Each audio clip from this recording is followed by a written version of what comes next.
परमात्म्याला सर्वस्व दिलं की परमात्मा भेटतो, त्याचं आपलं व्याख्यान सुरू आहे. आणि सर्वस्व द्यायचं म्हणजे काय द्यायचं, तर सगळं द्यायचं.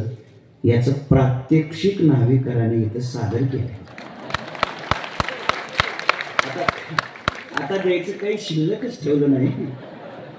मगाशी येताना छत्र धरलंच होतं, पाठीमागे छत्र आहेच. मला असं वाटत होतं की आता मी ह्या सगळ्या फुलामध्ये सर्वस्व देणं. खरं सांगतो, मी एक सामान्य मनुष्य आहे. वारकरी संप्रदायाची हिमालयाच्या उंचीची माणसं सगळी पुढे येऊन बसलेली आहेत आणि वारकरी संप्रदायातले भजन गंधर्व या ठिकाणी टाळ घेऊन उभे आहेत. मी अत्यंत सामान्य साधा माणूस आहे, तरी पण हे नाभिकारांचं प्रेम आणि खरं म्हणजे अडचणच काय नाही.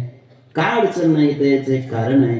ही सगळी सूत्र हलवण्याचं काम या ठिकाणी आदरणीय नरेंद्र भाऊ करत आहेत. आणि आपल्याला काय कमी आहे, आपल्याला ते नरेंद्र भेटतील न भेटतील, पण आपल्याला हे नरेंद्र भाऊ भेटलेत. त्याच्यामुळे त्यांची सूत्र आहेत. एका वाक्यात उत्तर देतो. विश्वमाऊली ज्ञानोबारायांच्या पालखी सोहळ्यात ज्ञानोबारायांच्या घोड्याची लोक पूजा करतातच ना हो. खरं म्हणजे आमची लायकी नाही, पण आम्ही तुम्ही हे करताय म्हणून त्याचं एकच उत्तर समजू. ज्ञानोबारायाच्या पालखी सोहळ्यातला घोडा समजू आपण आणि ते आपण स्वीकारूया.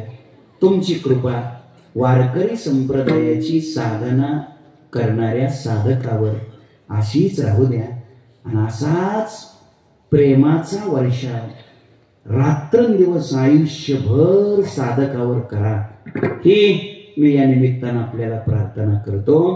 सर्वस्व द्यायचं म्हणजे काय, तर सगळं द्यायचं. सगळं द्यायचं म्हणजे काय काय द्यायचं, त्याचं एक 2 मिनिटात उत्तर सांगतो आणि शिवा समाप्त करतो. विठ्ठल याला म्हणायचं सर्वस्व देणं. 1-2 मिनिटात सर्वस्व देणं म्हणजे काय याचं उत्तर सांगतो, शेवटचा भाग, आणि थांबतो. मला वाटतं काहीतरी 50-55 वर्षापूर्वीची गोष्ट असेल. एका राजाच्या मुलाचं लग्न होतं. राजाच्या मुलाचं लग्न होतं. तुळशीराम बाबा राजाच्या मुलाचं लग्न होतं. पत्रिका छापल्या. राजानं गावोगावी जाऊन पत्रिका काय केल्या, वाटल्या. गावोगावी जाऊन पत्रिका वाटल्या. स्वतः राजानं वाटल्या. आता राजाच घरी पत्रिका घेऊन आलाय म्हटल्यावर लग्नाला कोण येणार नाही. सर्व लोकांनी लग्नाला येण्याची काय केली, तयारी केली. ऐका, आता गावोगावी पत्रिका पोहोचल्या. त्या गंमत सांगतो. राजानं त्या पत्रिकेमध्ये टीप टाकलेली नव्हती. सध्या लोकांची स्पर्धा आहे कशाची, ही टीप टाकायची. आहेर स्वीकारले जाणार नाही. खरं सांगतो, माझं वैयक्तिक मत आहे, अशी टीप टाकू नये. का टाकू नये त्याचं कारण सांगतो. तुमच्या लग्नाला येणारे जे लोक असतात आणि तुम्हाला आहेर करण्यात जे लोक करत असतात, सांगतो, तुम्ही त्यांचा आहेर नको म्हणता म्हणजे पर्यायाने तुम्ही त्याच्या प्रेमाला लाथ मारता. लक्षात ठेवा, ती व्यक्ती त्या आहेराच्या माध्यमातून तुम्हाला त्याचं मनातलं प्रेम व्यक्त करण्याचा काय करत असते, प्रयत्न करते. तुम्ही आहेर नको म्हणता म्हणजे त्याच्या प्रेमाला लाथ मारता. आणि दुसरी एक गोष्ट आहे, दुसरा एक मुद्दा आहे, तुम्ही आहेर नको म्हणता म्हणजे तुमच्या संपत्तीचा दंभ प्रगट करता. लग्नाला यायचं, अक्षता टाकायचा, मुकटीने गिळायचं, नीट निघायचं, पट्ट्याला काय कमी नाही. असं वाटत नाही का तुम्हाला ते टीप टाकण्यात? आणि म्हणून ज्यांचं राहिलंय त्यांनी सावध व्हा. अशा टीप टाकू नका. संधी निघून गेली आमची. आता तुम्ही अशा टीप झालं बाबा. राजाने गावोगावी पत्रिका वाटलेल्या. 50-55 वर्षापूर्वीची गोष्ट.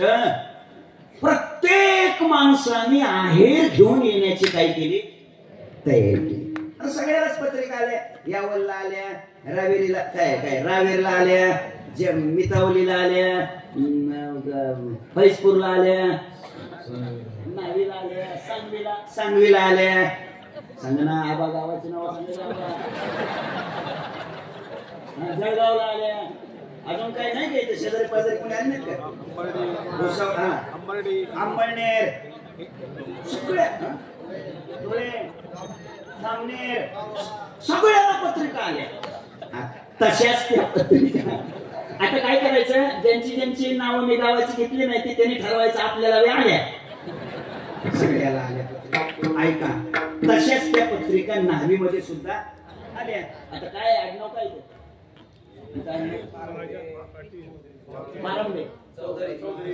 चौधरी पाटील. मग ते चौधरी पाटील त्यांनाही पत्रिका आलेली. महाजन महाजन त्यांनाही पत्रिका आलेली. मग ते जुने बाबा 78-79 वर्षाचं वय त्या महाजन बाबांचं. आणि त्यांना कोणी नव्हतं. मुलगा नाही, मुलगी नाही, कोणी नाही, बहीण नाही, भाऊ नाही, कोणी नाही. एकटे बाबा.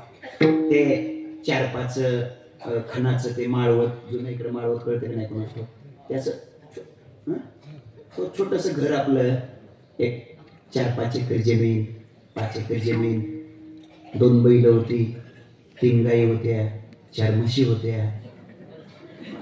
एकटेच बाबा. 78-79 वर्षाचं वय. राजाची पत्रिका आली लग्नाला या म्हणून. मग त्या बाबांनी ठरवलं, नाही तर आज ना उद्या आपल्याला काय व्हायचंय, मरायचं. आपण मेल्यानंतर आपल्या या इस्टेटीसाठी भावकीची काय होणार, भांडणं लागणार. त्यापेक्षा आली ना संधी, राजालाच आयत्त करून टाकू. ऐका, मग 50-55 वर्षापूर्वी काय यायचं हो, ती 4-5 एकर जमीन विकली, घर विकलं, घरातली भांडी विकली, 2 बैल विकली, 3 गायी विकल्या, 4 म्हशी विकल्या. सगळं विकलं. फक्त अंगावरचे कपडे निश्चित राहिले. काय नाही म्हणले, आता असतोच की सप्ताहानंतर सांगलीला जाऊ, पुन्हा फैजपूरला जाऊ, काय आता करायचं आपल्याला. सगळं विकलं. आता 55 वर्षापूर्वी काय यायचंय त्याचं येऊन ते सगळे पैसे घेतले, एका पाकिटात घातले. आणि मग लग्नाची ते तारीख, 9 तारीख जानेवारीची लग्नाची तारीख. सगळे लोक आले आपल्या परीनं. भव्य मोठा शामियाना, मोठा मंडप, राजे व्यासपीठावर विराजमान, प्रधान सचिव, मंत्रिमंडळ महोदय, सगळा समाज. लग्न लागलं. आणि लग्न लागल्यानंतर राजाने हातामध्ये माईक घेतला आणि राजाने सांगितलं, हे पहा, जे कोणी लग्नाला आलेले आहेत, ज्यांनी आहेर आणलेला आहे, त्यांनी आहेर केल्याशिवाय जाऊ नये. तू म्हणतो असला कस काय राजा, खाऊन जेवण दिवसभर झाली होती ना, जेवल्याशिवाय जाऊ नये असं सांगितलं नाही, आहेर केल्याशिवाय जाऊ नये. पण लक्षात ठेवा, आहेर करायला येताना रांगेत यायचं, शिस्तीत यायचं. आपलं पूर्ण नाव, आडनाव, गावाचं नाव, मोबाईल नंबर, आधार कार्ड नंबर सगळा द्यायचा, नंतरच पुढे चालायचं. पुढे सोपं जातं. अशी सगळी तयारी. लोक अशी लाईन झाली तयारी. आणि पुन्हा राजानं एक घोषणा केली. काय घोषणा केली?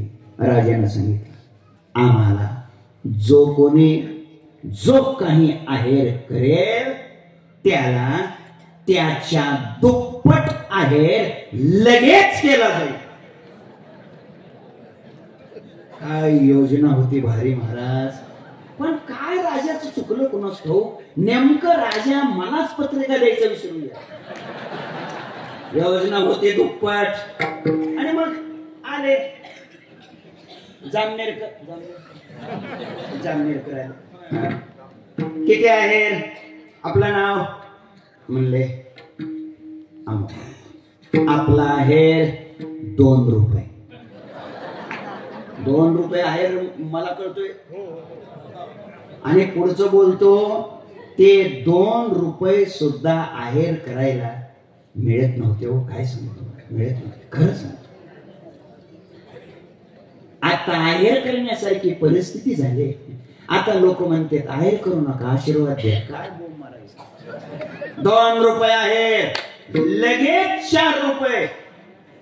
चला पुढे. त्यांच्या पाठीमागून दुसरे आले. दुसरं गाव धुळे. आपला आहेर ₹101, लगेच $202. चला पुढे. त्याच्यानंतर मग तिसरे आले. वडगाव दामणे लांबे वडगाव. आपलं नाव राजपूत. आपला आहेर ₹151, लगेच 302. कलम नाही आहे 302. चला पुढे. नंतर पुढचे आले. आपलं गाव भोसरावर. आपलं नाव रामदास पटेल. आपला आहेर ₹501. आता भुसावळ म्हणल्यावर शोभला पाहिजे, लगेच ₹1002. पुढे वेळ संपली होती. नंतर पुढचे आले. आपलं गाव फैजपूर. आपलं नाव नारखेडे. आपला आहेर अर्ध्या तोळ्याची अंगठी. सोबत असं सांगितलं पाहिजे, लगेच 1 तोळ्याची. चला पुढे. आणि असं करता करता करता 10:14 ते न्हावीचे चौधरी बाबा त्याचं काठी टेकत आले.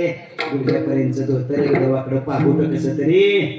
आणि त्यांनी विचारलं, बाबा आपलं गाव म्हणजे नाव. आपलं आडनाव चौधरी पाटील. आपला आहेर जागोवर का शेवट महत्वाचा आहे. आपला आहेर म्हटलं की त्याने आपला लट लट लट लट लट लट कापणार हात, त्या काय असते कोपरी का काय म्हणून कोपरी, त्या कोपरीच्या खिशात घातला आणि ते पाकिट काढलं आणि ते पाकिट प्रधानजीच्या हातात दिलं. म्हटले हा माझा आहेर. पुन्हा प्रधानजीने विचारलं किती आहे बाबा याच्यात, कारण योजना काय होती. बाबा किती आहे याच्यात किती आहे असं म्हटलं की त्या चौधरी बाबांनी नागरीच्या सांगितलं, म्हणजे बाबा माझं सर्वस्व याच्यात आहे, माझं सर्वस्व याच्यात आहे. म्हटलं की प्रधानजीला घाम फुटला. प्रधानजीने सांगितलं राजे थांबा. काय संपलं आपलं.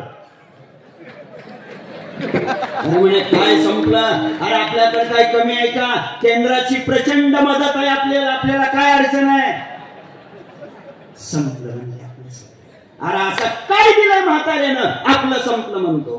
प्रधानजीनं सांगितलं राजे आपली योजना आहे, घोषणा आहे. काय दुप्पट. अरे वय रे मग असं काय दिलं या म्हाताऱ्यानं. सांगितलं प्रधानजीनं राजे त्याने त्याच सर्वस्व आपल्याला दिले. फार तर आपण आपलं सर्वस्व त्याला एकदाच देऊ शकतो. दुसऱ्यांदा काय त्याला द्यायचं. त्याला जर दुसऱ्यांदा देऊ शकत नाही तर माग 3.5 चरण तशीच आहेत अजून, त्याला काय द्यायचं. राजाने हात जोडले, राजाने हार मानली. राजाला त्या न्हावीच्या चौधरी बाबाने जिंकलं. काय देऊन. सर्वस्व देऊन. मला सुद्धा आज असंच वाटतंय या न्हावीकरांनी दौरा मंडळाला सर्वस्व दिलं आणि या सगळ्या सारुणात या महात्म्यांना जिंकलंय. कीर्तन संपलेलंय. सामान्य राजा जिंकता जर सर्वस्व देऊन येत असेल तर अनंत कोटी ब्रह्मांडाचा विश्वाचा जगाचा राजा भगवान परमात्मा सुद्धा सर्वस्व दिल्यानंतर प्राप्त होतो. असं सर्वस्व माझ्या सहित आपणा सर्वांकडून देवाला दिलं जावं.